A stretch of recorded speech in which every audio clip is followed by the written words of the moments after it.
Hello and welcome back to Off the Post. In today's episode, I'll be discussing what's wrong with Chelsea's transfer model. But before that, as always, please like, comment, and subscribe. It's very much appreciated, and it goes a long way with me build a small community on my channel. Okay, we've recently just hit 285 subscribers. I just want to say a massive thank you for the recent support on our most recent episodes and the likes and the comments on social media as well. Definitely isn't going to notice, and yeah, I just want to say a thank you once again, really. But let's get straight into the episode, shall we?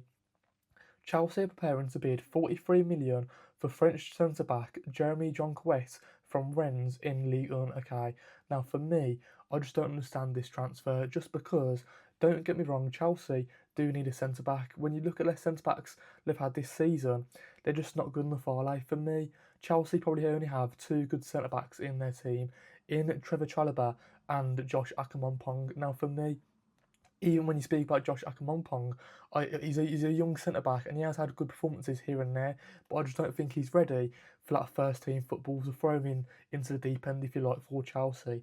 And when you look at the other centre backs they've got in their squad, they've got the likes of, Axel Disasi, who's in the under 23s at the moment. You've got Wesley Fofana, who's always injured and probably will never get back to his best at his Leicester City days. You've got Gerald Hatto. For me, I feel like he's probably more of a left back than a centre back. I've just got an issue with his height. I don't think he's the tallest of players, if you like, in there.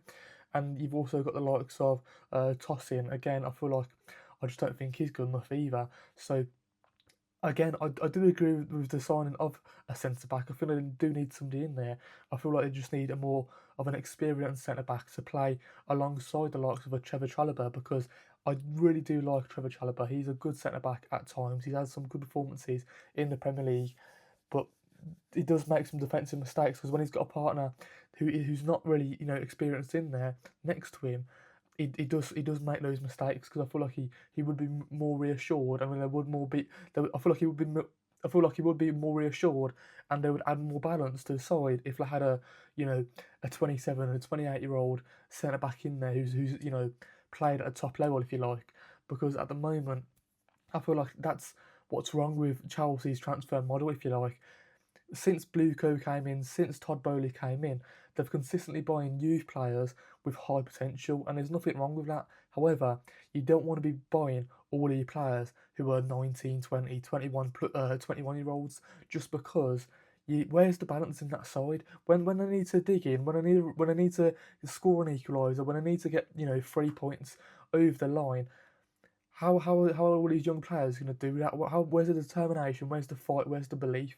You've not seen it through these players, have you, so far in the Premier League at times this season? Don't get me wrong. There's a few players in there that are older. That have had a few experience.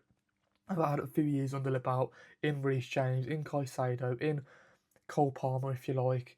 However, the majority of their the majority of their side is just too young for me, and I think that's what's wrong with the transfer model. I just don't see why they're doing this. Don't get me wrong. In your squad, you want at least you want a balance of older players, older heads to sort of believe in those younger players and get them firing, if you like. You want like a good you want a good balance of, like, I want to say, 5 or 6 or even like 8 players, like youth players in there to sort of give you that belief to come through and challenge the more experienced players. And don't get me wrong, they're probably trying to bring in all these youth players to sort of, bring up their transfer market value so they can sell them on in the future. But again, a lot of these players at the moment aren't playing well, and they're sort of stockpiling these players to have like 3 or 4 of these players in the same position, if you like. And for me, I just don't see it. They've got like so many players and they're not even using Chelsea at the moment. But we'll just have to wait and see if this Jérémy Jacquet, if they do bring him in, because Bayern Munich are also heavily rumoured with the centre back as well. So we'll have to wait and see who wins the race for his signature. But I just don't really see why they would do this sort of transfer, to be honest, yeah. But anyways, moving over to the second player on this list is Jean-Philippe Mateta, being linked away from Crystal Palace to a move to Juventus in the Serie A. For me, Juventus are preparing a bid for 30 million, and I don't really understand this transfer either, just because I feel like Crystal Palace will be wanting at least upwards of 40 million for Mateta to even consider selling Mateta, if you like. Because if you think about the options they've got up, if you think about Crystal Palace's options in the striker position, they've only really got Mateta who's scoring them the goals. Don't get me wrong, they've got two more options in Eddie and Kessia, and then you've also got another striker in there who's like third choice. I think his name is like Uche or something like that. I probably butchered his name. I do apologise if I have got that wrong. But for me, when you think about Mateta as well going to Juventus, is that too big of a step up for him? I'm not too sure. At the age of 28 now, Mateta, he's scored, to be fair to him, he has scored 8 goals in the Premier League this season. So in the last 2 or 3 years, he has come good and he has scored, double digits in a few seasons, hasn't he?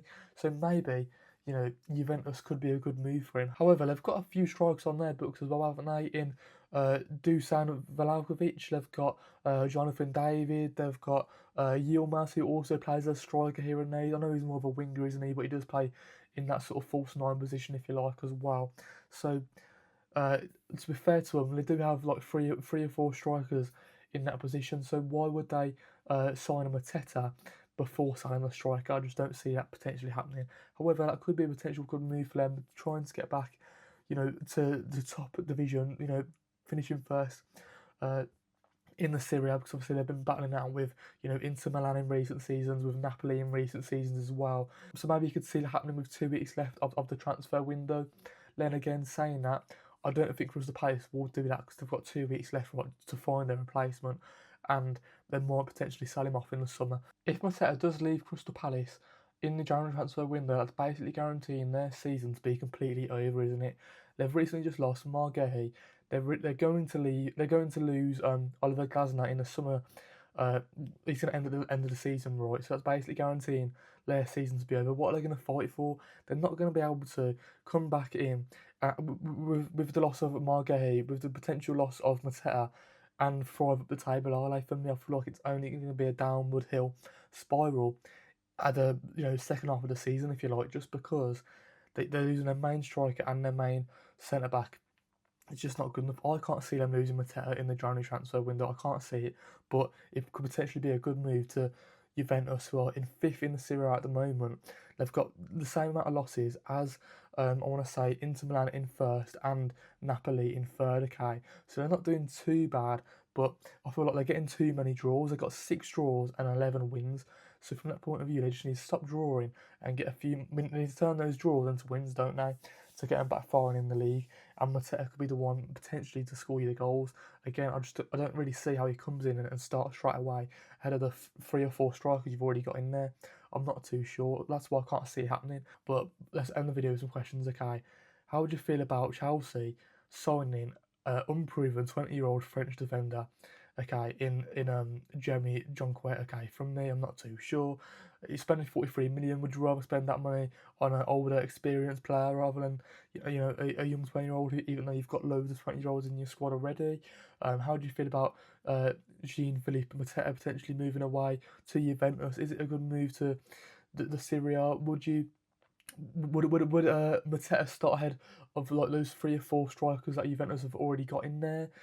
Could you see this happening? And what will happen to Crystal Palace if Mateta actually does leave? But yeah, before that, as always, please like, comment, and subscribe. It's very much appreciated, and it goes a long way helping me build a small community on my channel. Okay, we've recently just hit 285 subscribers. I try to say a massive thank you for the recent support on our most recent episodes, all the likes and the comments on social media as well. Definitely going unnoticed. And yeah, I'm back at university now, so I'm trying to make this work. Still trying to do 3 videos a week, but if I can't, I do apologise. So yeah, I really do hope you guys have a good rest of your day, and I'll see you guys in the next one. Peace out.